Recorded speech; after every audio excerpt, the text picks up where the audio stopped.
민수기 33장. 모세와 아론의 지휘하에 부대별로 이집트에서 나온 이스라엘 자손의 여행 경로는 이렇습니다. 여호와의 명령에 따라 모세는 그들의 여행 경로의 각 출발점들을 기록해 두었습니다. 그들의 여행 경로는 출발점별로 이러합니다. 이스라엘 자손들은 첫째 달 15일에 라암셋에서 출발했습니다. 유월절 다음 날인 그날에 그들은 모든 이집트 사람들이 보는 앞에서 담대하게 떠났습니다.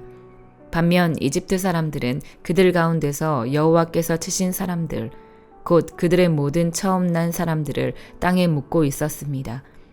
그렇게 해서 여호와께서는 그들의 신들에게 심판을 내리셨던 것입니다. 이스라엘 백성들은 라암셋을 떠나 숫곳에 진을 쳤습니다. 그들은 숫곳을 떠나 광야 끝에 있는 에담에 진을 쳤습니다. 그들은 에담을 떠나 바알스본 앞에 있는 비아히롯으로 방향을 돌려서 믹돌 앞에 진을 쳤습니다. 그들은 비아히롯을 떠나 바다 한가운데를 지나 광야로 들어갔습니다. 그들은 에담 광야에서 3일 동안 이동했습니다.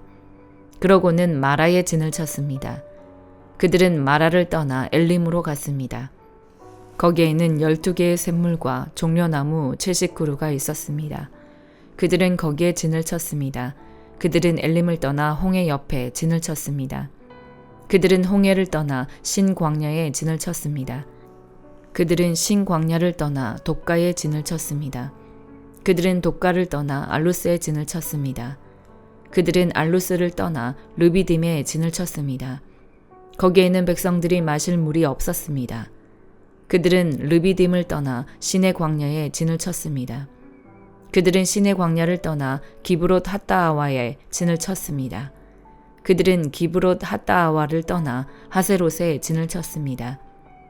그들은 하세롯을 떠나 림마에 진을 쳤습니다. 그들은 림마를 떠나 림몬 베레스에 진을 쳤습니다. 그들은 림몬 베레스를 떠나 림나에 진을 쳤습니다. 그들은 림나를 떠나 리사에 진을 쳤습니다. 그들은 리사를 떠나 그엘라다에 진을 쳤습니다. 그들은 그엘라다를 떠나 세벨산에 진을 쳤습니다. 그들은 세벨산을 떠나 하라다에 진을 쳤습니다. 그들은 하라다를 떠나 마켈롯에 진을 쳤습니다. 그들은 마켈롯을 떠나 다핫에 진을 쳤습니다. 그들은 다핫을 떠나 데라에 진을 쳤습니다. 그들은 데라를 떠나 미가에 진을 쳤습니다. 그들은 미가를 떠나 하스모나에 진을 쳤습니다. 그들은 하스모나를 떠나 모세롯에 진을 쳤습니다. 그들은 모세롯을 떠나 브네야 아간에 진을 쳤습니다. 그들은 브네야 아간을 떠나 홀하깃갓에 진을 쳤습니다. 그들은 홀하깃갓을 떠나 욥바다에 진을 쳤습니다. 그들은 욥바다를 떠나 아브로나에 진을 쳤습니다. 그들은 아브로나를 떠나 에시온 게벨에 진을 쳤습니다. 그들은 에시온 게벨을 떠나 신광야 곧 가데스에 진을 쳤습니다. 그들은 가데스를 떠나 에돔 땅의 끝에 있는 호르산에 진을 쳤습니다. 여호와의 명령을 따라 제사장 아론이 호르산에 올라가서 죽었습니다. 때는 이스라엘 백성들이 이집트에서 나온 지 40년 되는 해 다섯째 달 1일이었습니다. 호르산에서 죽을 때 아론의 나이는 123세였습니다. 가나안 땅 네게부 지방에 살고 있던 가나안 사람 아랏의 왕은 이스라엘 백성들이 오고 있다는 소식을 들었습니다. 그들은 호르산을 떠나 살모나에 진을 쳤습니다. 그들은 살모나를 떠나 분온에 진을 쳤습니다. 그들은 분온을 떠나 오봇에 진을 쳤습니다. 그들은 오봇을 떠나 모압 경계에 있는 이에 아바림에 진을 쳤습니다. 그들은 이에 아바림을 떠나 디본갓에 진을 쳤습니다. 그들은 디본갓을 떠나 알몬 디블라다임에 진을 쳤습니다. 그들은 알몬 디블라다임을 떠나 느보 앞에 있는 아바림 산에 진을 쳤습니다. 그들은 아바림 산을 떠나 요단강 여리고 건너편에 모압 평원에 진을 쳤습니다. 모압 평원에서 그들은 요단강을 따라 벳여시못에서부터 아벨시딤에 이르는 지역에 진을 쳤습니다. 요단강 여리고 건너편에 모압 평원에서 여호와께서 모세에게 말씀하셨습니다. 이스라엘 백성들에게 말해 일러라. 너희가 요단강을 건너서 가나안으로 들어갈 때 그 땅에 살고 있는 모든 사람들을 너희 앞에서 쫓아내라. 그들이 새겨 만든 우상들을 파괴하고 그들이 부어 만든 우상들을 파괴하며 그들의 모든 산당들을 부수라. 그 땅을 차지하고 거기에서 살도록 하라. 이는 내가 그 땅을 너희가 갖도록 주었기 때문이다. 그 땅을 제비를 뽑아 너희 가족별로 나누라. 큰 가족에게는 많이 주고 작은 가족에게는 적게 주라. 각자 제비를 어떻게 뽑든 간에 그 뽑은 대로 땅을 갖게 하라. 이렇게 해서 그 땅을 너희 조상의 지파대로 나누도록 하라. 만약 너희가 그 땅에 살고 있는 사람들을 너희 앞에서 쫓아내지 않으면 그 남은 사람들이 너희 눈에 가시가 되고 너희 옆구리에 바늘이 될 것이다. 그들이 너희가 살게 될 그 땅에서 너희를 괴롭힐 것이다. 그렇게 되면 내가 그들에게 하리라고 생각했던 대로 너희에게 하게 될 것이다. 시편 78편 1절에서 37절. 오 내 백성들아, 내 가르침을 들으라. 내 입으로 하는 말에 귀 기울이라. 내가 입을 열어 비유를 들고 옛날부터 전해오는 비밀스러운 일들을 말해주리라. 그것은 우리가 들어서 아는 것이고 우리 조상들이 우리에게 전해준 것이다. 우리가 그것들을 자녀들에게 숨기지 않고 여호와께서 하신 훌륭한 일들과 그 능력과 그분이 하신 놀라운 일들을 다음 세대에 전해줄 것이다. 그분은 야곱을 위해 계명을 세우시고 이스라엘을 위해 율법을 정하셔서 우리 조상들에게 그것을 자녀들에게 가르치라고 명령하셨다. 그래서 다음 세대가 그것을 알고 아직 태어나지 않은 자녀들까지도 그것을 알며 또 그 자녀들에게도 전하도록 하셨다. 그러면 그들이 하나님을 의지하고 그분이 하신 일들을 잊지 않으며 오직 그 계명을 지킬 것이고 그 조상들처럼 고집세고 반항적인 세대가 되지 않을 것이다. 그들의 마음은 하나님께 바르지 못했고 영으로도 하나님께 신실하지 못했다. 에브라임의 자손들은 무장해 활을 지니고 있었지만 전투하던 날에는 뒤로 물러나고 말았다. 그들은 하나님의 언약을 지키지 않았고 그 율법대로 살기를 거부했다. 그들은 하나님께서 하신 일들과 자기들에게 보여주신 그 놀라운 일들을 다 잊어버렸다. 그분이 이집트 땅 소환들판에서 그들의 조상들이 보는 앞에서 일으키신 기적을 잊은 것이다. 바다를 가르고 물을 벽처럼 세우셔서 그들을 그 가운데로 지나가게 하신 것을 말이다.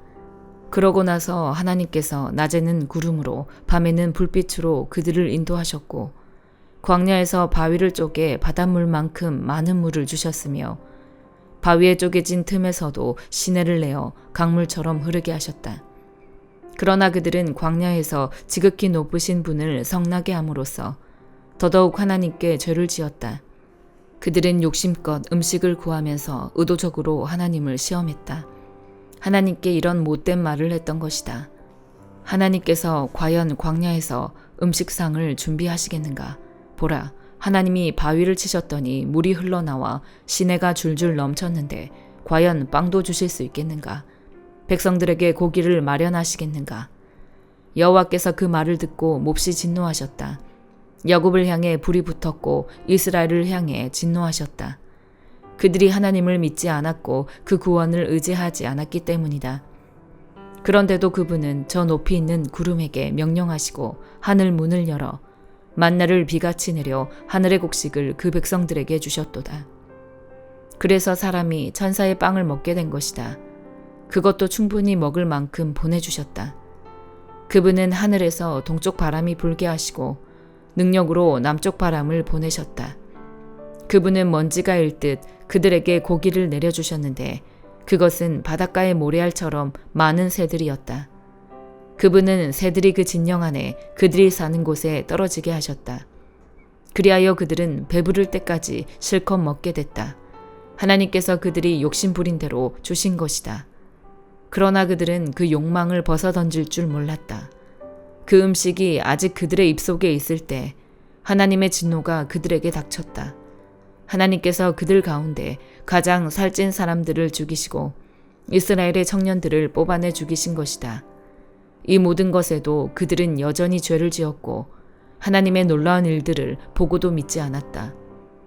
그리하여 하나님께서는 그들에게 헛된 날들을 보내게 하셨으며 그들의 세월을 고통스럽게 끝나게 하셨다. 하나님께서 그들을 죽이시자 그들은 그때서야 하나님을 찾았고 다시 간절하게 하나님께 마음을 돌이켰다. 그제야 그들은 하나님이 그들의 반석이심을, 지극히 높으신 하나님이 그들의 구속자이심을 기억했던 것이다. 그러나 여전히 입만 놀릴 뿐 혀로는 거짓말을 했다. 그 마음은 하나님께 충성되지 못했고 하나님의 언약에 성실하지 못했다. 이사야 25장. 여호와여, 주는 내 하나님이십니다. 주께서 오래전에 계획하신 놀라운 일들을 변치 않고 신실하게 이루셨으니 내가 주를 높이고 주의 이름을 찬양합니다. 주께서 성읍을 돌무더기로 만드셨고 튼튼한 성곽을 폐허로 만드셨으며 이방 사람의 요새는 더 이상 성읍이라고도 할 수 없게 만드셨으니 그 성읍은 결코 재건될 수 없을 것입니다. 그러므로 강한 민족이 주께 영광을 돌리고 포악한 민족들의 성읍이 주를 두려워할 것입니다. 주께서는 약한 사람들에게 요새가 되시고 고생하는 빈민들에게 요새가 되시고 폭풍우를 피할 피난처가 되시며 폭염을 피할 그늘이 되십니다. 포악한 사람들의 숨소리는 벽을 쳐대는 폭풍우와 같고 광야의 떼약볕과 같습니다. 그러나 주께서는 이방 사람들의 소동을 잠재우셨습니다. 따가운 빛이 구름 그늘에 가려 힘을 잃듯이 포악한 자들의 노래가 사라졌습니다. 만군의 여호와께서 이 산에서 모든 민족에게 기름진 음식으로 잔치를 베풀어 주실 것이다. 가장 좋은 고기와 가장 좋은 포도주를 내주실 것이다. 이 산에서 그가 모든 민족의 얼굴을 덮고 있던 수위를 걷어버리시고 모든 나라를 덮고 있던 수위를 치워버리실 것이다. 그는 죽음을 영원히 삼키실 것이다. 주 여호와께서 모든 얼굴에서 눈물을 닦아주시고 주의 백성들의 수치를 온 땅에서 씻어내실 것이다. 이것은 여호와께서 말씀하신 것이다. 그날에 이렇게 말할 것이다. 보십시오. 이분이 우리 하나님이십니다. 우리가 그분을 기다렸더니 그분이 우리를 구원하셨습니다. 이분이 여호와이십니다. 우리가 기다렸던 바로 그분이십니다. 우리가 그분의 구원을 기뻐하고 즐거워합시다. 여호와의 손이 이 산에 머물겠지만 모압은 지푸라기가 거름 속에서 짓밟히듯 그 아래에서 짓밟힐 것이다. 마치 헤엄치는 사람이 양손을 뻗어 헤엄치듯이 그가 그 속에서 양손을 뻗겠지만 하나님께서는 능숙하게 휘젓는 그의 손을 내리누르시고 그들의 교만함을 꺾으실 것이다. 그분이 높고 단단한 네 성벽을 부서뜨려 땅바닥까지 낮추실 것이다. 요한일서 3장. 보십시오. 아버지께서 얼마나 큰 사랑을 우리에게 베풀어 주셨습니까? 우리가 하나님의 자녀라 불리게 됐으니 우리는 정말 하나님의 자녀입니다. 세상이 우리를 알지 못하는 것은 세상이 하나님을 알지 못하기 때문입니다. 사랑하는 여러분, 이제 우리는 하나님의 자녀들입니다. 우리가 어떻게 될지는 아직 모르지만 그리스도께서 나타나시면 우리도 그분과 같이 될 것임을 우리는 압니다. 우리가 그분을 있는 모습 그대로 볼 것이기 때문입니다. 누구든지 그분을 향해 이 소망을 가진 사람은 그분께서 정결하신 것처럼 자신을 정결하게 합니다. 누구든지 죄를 짓는 사람은 불법을 행하는 것입니다. 죄는 곧 불법입니다. 여러분이 알다시피 그분은 죄를 없애시려고 나타나셨습니다. 그러나 그분은 죄가 없습니다. 누구든지 그리스도 안에 거하는 사람은 죄를 짓지 않습니다. 죄를 짓는 사람은 누구나 그분을 본 적도 그분을 안 적도 없는 사람입니다.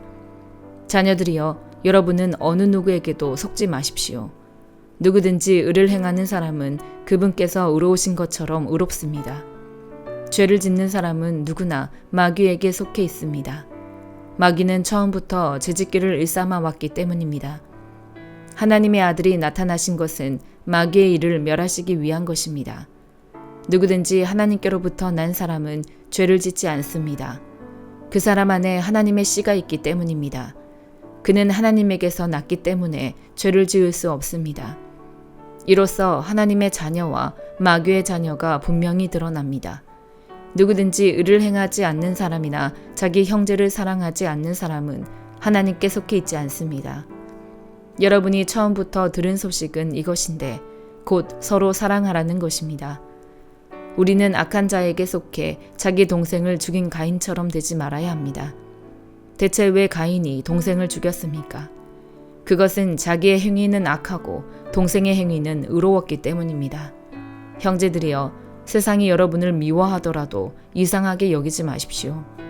우리가 알다시피 우리는 죽음에서 생명으로 옮겨졌습니다. 이것을 아는 것은 우리가 형제를 사랑하기 때문입니다. 사랑하지 않는 사람은 죽음에 머물러 있는 사람입니다. 누구든지 자기 형제를 미워하는 사람은 살인자입니다. 여러분이 알다시피 살인자는 누구든지 그 안에 영생을 소유하지 못한 사람입니다. 예수 그리스도께서는 우리를 위해 자기 목숨을 내놓으셨습니다.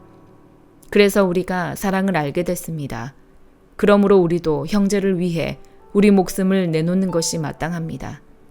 누구든지 세상 재물을 갖고 있으면서 자기 형제나 자매의 궁핍함을 보고도 도와줄 마음이 없다면 어떻게 그 사람 안에 하나님의 사랑이 있다고 하겠습니까? 자녀들이여, 우리가 말과 혀로만 사랑하지 말고 행동과 진실함으로 사랑합시다. 이렇게 행해야 우리가 진리에 속한 줄을 알고 하나님 앞에서 확신을 갖게 될 것입니다.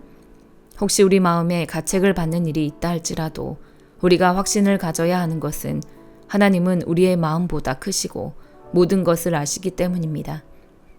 사랑하는 여러분, 만일 우리 마음에 가책받는 것이 없다면 우리는 하나님 앞에서 떳떳하고 우리가 구하는 것은 무엇이든지 하나님에게서 받습니다. 우리가 하나님의 계명을 지키고 하나님 앞에서 기뻐하시는 일을 행하기 때문입니다. 하나님의 계명은 이것이니 곧 하나님의 아들 예수 그리스도의 이름을 믿고 하나님께서 우리에게 계명을 주신 대로 서로 사랑하라는 것입니다. 하나님의 계명을 지키는 사람은 하나님 안에 있고 하나님은 그 사람 안에 계십니다. 하나님께서 우리에게 주신 성령을 통해 하나님이 우리 안에 계시는 것을 압니다. 아멘.